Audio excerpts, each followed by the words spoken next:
జానారెడ్డి దిష్టిబొమ్మ దగ్ధం బీసీలను రాజకీయంగా సామాజికంగా అణగదొక్కడానికే బీసీల జనాభాను తక్కువ చేసి చెబుతున్నారని దానికి అంతర్గతంగా జానారెడ్డి కుట్రలు పన్నుతున్నారని ఆరోపిస్తూ సూర్యాపేట జిల్లా కేంద్రంలోని వాణిజ్య భవన్ సెంటర్లో జానారెడ్డి దిష్టిబొమ్మను బీసీ జేఏసీ ఆధ్వర్యంలో దగ్ధం చేశారు.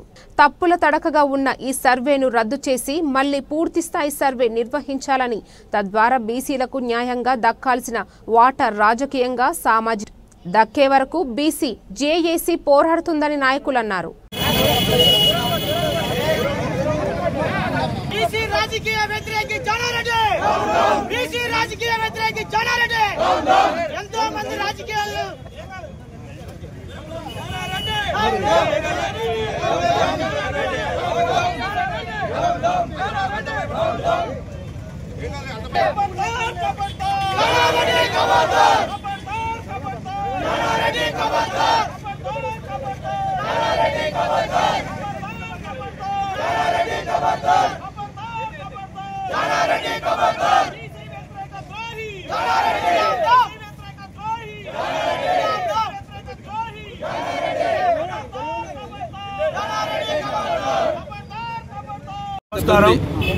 ఈనాడు సూర్యాపేట జిల్లాలో వాణిజ్య భవన్ సెంటర్లో జానారెడ్డి గారి దిష్టిబొమ్మను దహనం చేయడం జరిగింది. ఎందుకంటే మా బీసీ నేత, మా సూర్యాపేట ముద్దుబిడ్డ, బీసీల రథసారథి మొట్టజానయ్య గారి ఆధ్వర్యంలో మేము ఇక్కడ జానారెడ్డి గారి విగ్రహాన్ని దిష్టిబొమ్మని కాల్చడం జరిగింది. ఎందుకంటే ఆనాడు కేసీఆర్ ప్రభుత్వంలో సమగ్ర కుటుంబ సర్వే ప్రకారం చూసుకుంటే, ఈనాడు కులగణన లెక్క ప్రకారం చూసుకుంటే 21 లక్ష మంది బీసీలు అక్షరాల తగ్గడం జరిగింది. అదేవిధంగా చూసుకుంటే 16 లక్షల మంది ఓసీలు అమాంతం పెరగడం జరిగింది. ఇది అగ్రవర్ణాలు కులాలందరూ ఏకమై ఒక తాటిపై వాళ్ళు ఉండి చేస్తున్న ముమ్మాటికి కుట్ర. ఇది వాళ్ళు ఈడబ్ల్యూసీ ఎత్తేయాలని బీసీ పోరాటం చేస్తుంది. బీసీ అందరూ కలిసి పోరాటం చేస్తున్న క్రమంలో వీళ్ళందరూ ఒక తాటిపై ఉండి ఊకుమ్మడిగా 16 లక్షల జనాభాను పెంచుకుంటూ వాళ్ళు ఈడబ్ల్యూసీ కోటాని కాపాడుకోవడం కోసం బీసీలకు రావాల్సిన ఉద్యోగాలని వాళ్ళ పిల్లలకు రావాలని చెప్పేసి ఇది పెద్ద కుట్ర జరుగుతున్నది.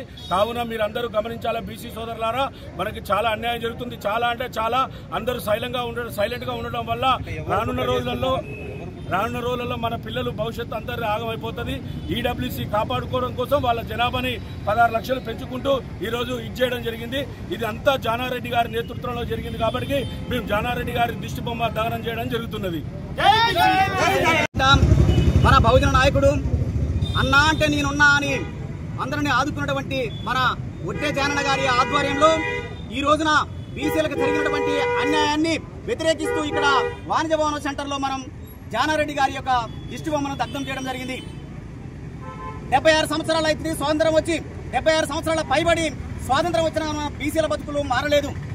ఇవాళ ఈ యొక్క జానారెడ్డి గారు అంటే కావాలని మనకు 46.25% కుదించడం జరిగింది బీసీల యొక్క పర్సంటేజీ. అంటే గతంలో 10 సంవత్సరాల క్రితం కేసీఆర్ గారు సమగ్ర కుటుంబ సర్వేలో బీసీల జనాభా ఎక్కువ ఉంటుంది. ఇవాళ చూసినట్లయితే బీసీల జనాభా 21 లక్ష కుదించడం జరిగినది. అంటే ఓసీల జనాభా ఏమో 16 లక్షలు పెంచుతారు, బీసీల జనాభా ఏమో తగ్గిస్తారు. ఇది ఎక్కడి న్యాయం అని మేము అడుగుతున్నాం. బీసీ సమాజమా మేల్కోవాలి. మనం కనువిప్పు కాకపోతే మన బీసీలను ఇంకా అనగదొక్కుతారు. ఎన్నాళ్ళు మనం వాళ్ళ కింద దొర బాంచం దొర అని ఎన్నాళ్ళు మనం వాళ్ళకు ఊడిగం చేయాలి. అందుకనే బీసీ సమాజం అందరు కనువిప్పై మనం వారి యొక్క కుటుంబ సర్వేను మరి వ్యతిరేకించాలి. మళ్ళా సర్వే చేసి సవరణ చేయాలని మేము కోరుకోవడం జరుగుతా ఉన్నది. ఈడబ్ల్యూసీ రిజర్వేషన్ పెట్టిరు. ఈ యొక్క జానారెడ్డి గారు మరి దీనికి పూర్తి బాధ్యత ఈ యొక్క కుటుంబ సర్వే సమగ్ర కుటుంబ ఈ సర్వేకి మరి యొక్క పూర్తి బీసీల పాత్ర ఆయనదే కాబట్టి ఆయనే దానికి బాధ్యుడు. మరి ఈ జనాభాని కుదించి మరి తగ్గించి ఈ విధంగా ఇవ్వడం చాలా బాధాకరం బీసీలకి అని ఈ యొక్క కోరుకోవడం జరుగుతా ఉన్నది. ఈడబ్ల్యూసీ రిజర్వేషన్ పెంచారు. ఈడబ్ల్యూసీ రిజర్వేషన్ మరి 6% ఉన్నటువంటి ఓసీలకి 10% రిజర్వేషన్ ఇచ్చి బీసీ విద్యార్థులు మరి చాలా అన్యాయానికి గురి చేయడం జరుగుతా ఉన్నది. అందుకే బీసీ సమాజం మేల్కొని కనువిప్పు కావాలి. మరి అందుకే మనం అందరం కూడా ఏకతాటిపై మరి ఉండి వారి యొక్క మనం ఖండించాలని మరి ఈ విధంగా కోరుకోవడం జరుగుతా ఉన్నది.